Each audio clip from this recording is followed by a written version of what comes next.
Jeffrey has no ambitions. He thinks setting goals is weird, and so Jeffrey spends his time overindulging in instant gratification activities like drinking alcohol with his friends at the pub, calling his drug dealer to get cocaine, and eating low quality junk food to recover. He spends his week working a job that he doesn't like, only to come home and play video games. It's like half the f***ing UK. Adonis. Adonis is an ambitious man. He wanted to build an incredible muscular body, and so he put in the work and made it happen. He wanted wealth and relationships and adventure, and so he made it happen. Coupling ambition with action gives Adonis whatever he wants in life. The pain of not even enjoying the instant gratification activities but still feeling stuck. Watching movies whilst overthinking, trying to think of a business idea, trying to think of your purpose whilst you watch YouTube videos, trying to think of my purpose while smoking weed. For a long time I felt like I needed to unlock, to unleash my potential. Like, how the f*** do I just start working? I had ambition and I was really ready to take action. Like, I wanted to take action, but I just found myself stuck just doing the same bullshit instant gratification habits. That was about 2 solid years of my life experiencing those type of thoughts every single day, knowing exactly what I should do, really wanting to do it and just not doing it, just finding myself back in old ways. I'd go to sleep knowing that tomorrow I'm gonna smash that workout, I'm gonna eat clean, I'm gonna track my calories. And before I know it, I'm binge eating again. One of the most painful feelings in self-improvement is in one of the first stages, which I call the self-improvement depression stage. That's where you know about self-improvement. You've heard about meditation and working out and social skills and all this, and you really want to improve yourself and make progress. You have the ambition, but you just can't seem to take action. If you were stuck and you didn't care, like most normal people, it would at least be okay in the sense that you get some kind of enjoyment and, you know, you're just normal. But in this stage, which some guys stay stuck in this stage for a long time, but if you're stuck in this stage, it's like you can see that the grass is greener. It's like you're peering over the fence, looking at the greener grass and just being stuck right there, looking at the trajectory that you could have if you started doing the work, but then you just feel unable to do the work. 2 years I was like this, bro. 2 years. So I'm not gonna waste your time. There's 2 solutions to this, and the first is environment. Now for me, I was stuck in this stage for a long time because I was living in a very toxic environment. I was living with a girl who I didn't appreciate, who I didn't really want to be with, who I did not relate to at all. She wanted to essentially be like a normal person. I wanted to be like a fucking weird ass monk who wanted to consider dopamine detoxing and all this shit. I used to feel like there was essentially nothing that I could really say to her. Like, anytime I tried to get into deeper conversations, it was just not gonna happen. But I'm living with this girl, bro. I'm not sure if you've ever lived with a girl that you're dating, but it's very different to just having a girlfriend. When you live with them, it's like that's your fucking partner to do everything with, in a tiny, not tiny, but in an apartment where there's no really space or anything. And so I'm finding myself just indulging in a lot of what I would consider bad habits, what she would probably no disrespect to her, but what she would probably consider just normal, not even a habit. She just just watching Netflix, she's playing video games, she's eating junk food. It's not a big deal, but obviously it was to me. And I find myself literally stuck.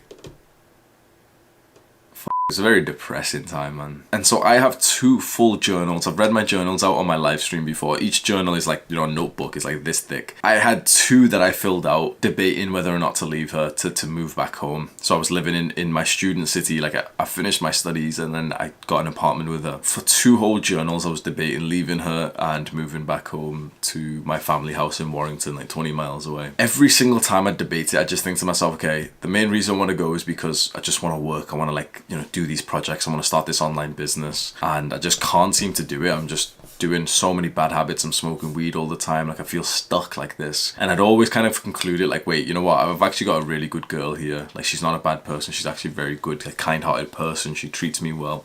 And I don't just want to throw that away because I know that it would be incredibly painful.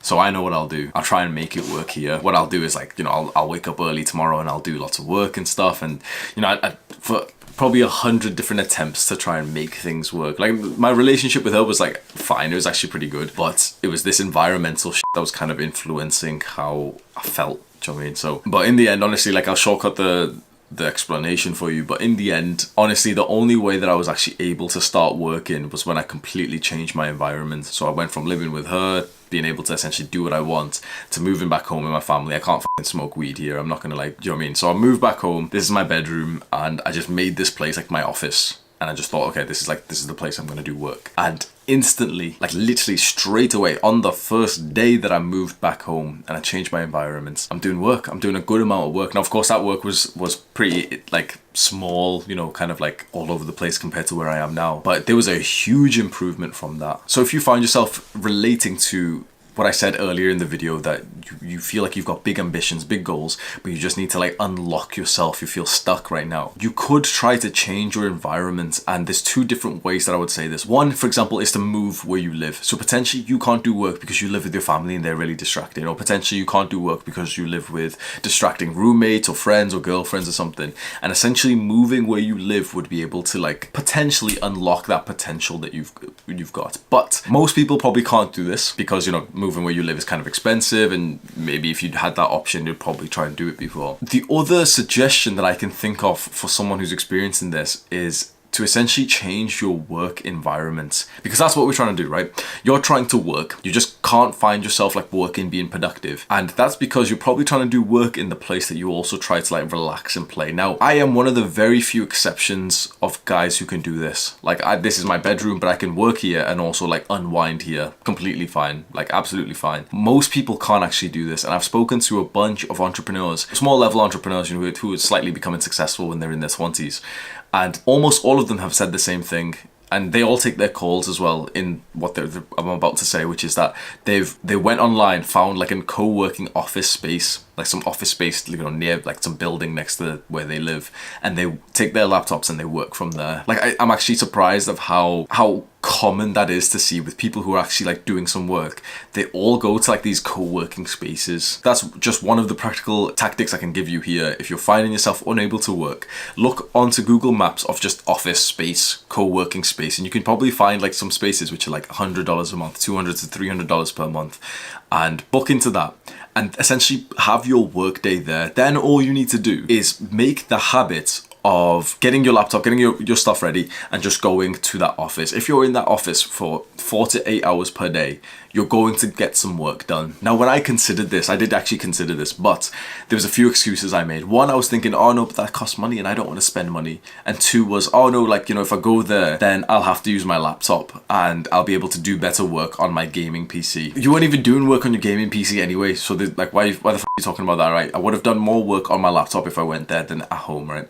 But in terms of the money, you've got to see it as like an investment for future growth, for the growth of your business or your career. The advice I'm going to give you in this video, the next piece of advice as well, is going to cost some money, but you can save $100, $200, $300 per month if you want, but then you aren't getting the long-term growth of these tactics. You aren't actually being able to put your work into these projects. I know some guys are still going to click off and they're going to think, no, I want to have the lowest expenses possible. I don't care about, like, they care about working, but they're like, oh no, my expenses need to be as low as possible. I'm not going to spend money on something like an office. And the other option in terms of this environmental solution is to go to like some kind of coffee shop, or just take your work somewhere else, because clearly the environment is not working for you right now. At this point, if you can relate to what I'm saying about having ambitions but no work rate, you need to change all of the different variables that you can. For me, the one that actually clicked was moving out of the place, the apartment that I was staying with my girlfriend, moving back home. That's the thing that worked for me. But for someone else, it might be different. You need to find which variable it is. I just don't want anyone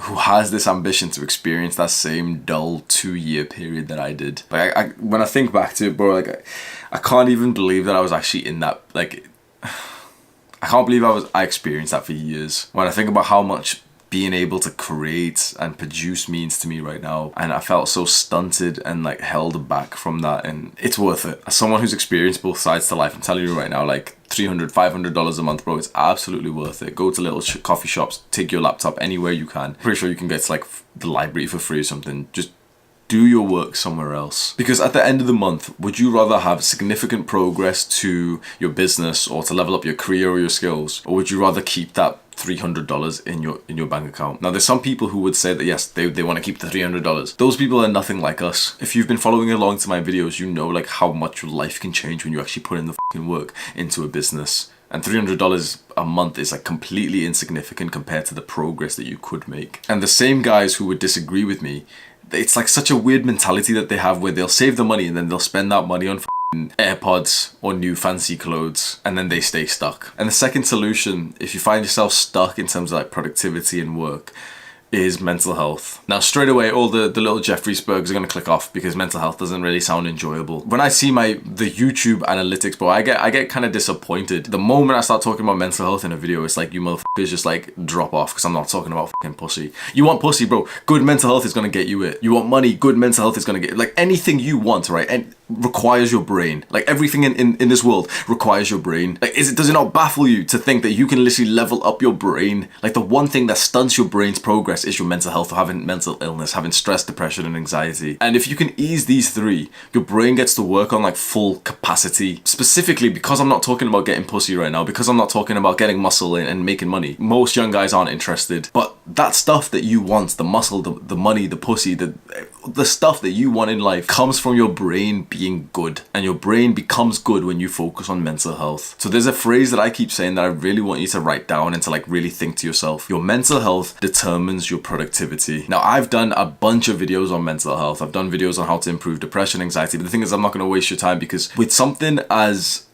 crucial as this, although I think my videos are okay, they're pretty good, you should be going to the best resource. And so I could link you to my videos and I'd get extra views and I'd feel like a good YouTuber, but instead I'm going to link you to the place that truly transformed my mental health, which is the Science of Wellbeing course. It's a free course. It's like that when I speak to people and they're like, oh yeah, like I haven't taken it, or, you know, I started it and then I never watched the lecture. I'm just thinking, like, this course is worth thousands of dollars. Like, you get it for free. She could have charged thousands of dollars for it. I would pay thousands of dollars for this course. You literally get it for free. I'll link it in the description below. Like, you just sign up to the course, start watching the course. It's by like a full-on like university professor. They go over like hundreds of pieces of research on how you can be like mentally like happy. This is the course that started my self-improvement. I need each and every one of my boys to take this class, because I can't believe that still to this day I speak to people who have like the misconceptions about mental well-being, about happiness. That's linked below. And it was this course that I started in May 2020, just before May 2020, that actually got me like taking some action. And when you have ambition coupled by action in a year, your life completely changes. You can literally scroll through my older videos and you can see the difference. Do the hard work, especially when you don't feel like it.